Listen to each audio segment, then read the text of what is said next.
The Department of Agriculture or DA quickly extended assistance in action to over 50,000 farmers affected by recent typhoons and the southwest monsoon. Total agricultural damage reached 1.7 billion pesos, affecting rice, corn, vegetables and irrigation facilities across Central Luzon, Cordillera and other regions. The government allocated over 200 million pesos in agricultural inputs, including rice, corn and vegetable seeds to help local producers restart operations. In partnership with the National Food Authority, over 3,000 bags of milled rice were distributed to Ilocos, Cagayan Valley, Central Luzon, and Mimaropa to meet immediate food needs. Alinsunod sa utos ni Pangulong Ferdinand R. Marcos Jr.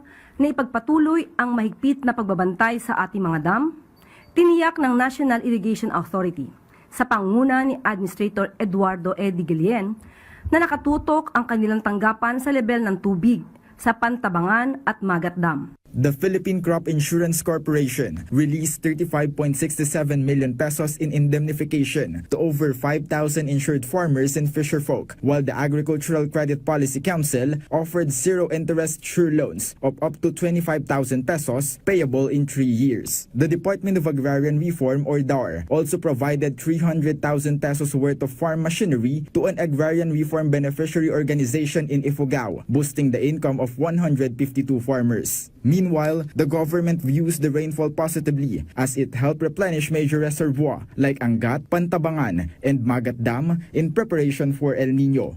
Sa kabilang dako ay inilahad naman ng tanggapan na naging kapaki-pakinabang ang pag-ulan dahil napakalakas at napalakas nito ang irigasyon sa ating mga sakahan. Ayon sa datos ng NIA, katumbas ng 90,000 hectares ang kayang patubigan ng Magat Dam at 100,000 hectares naman mula sa Pantabangan Dam dahil sa pag-ulan. Malaking ginhawa ang hatid nito sa ating mga magsasaka na naapektuhan ng El Nino. The DA regional field offices expanded logistic support via Kediwa operations and market linkages to distribute produce from Visayas, Mindanao, and Cagayan Valley amid shifting vegetable prices in Metro Manila. The agency continues to coordinate with LGUs and monitor market prices to prevent profiteering and keep prices low following the disaster.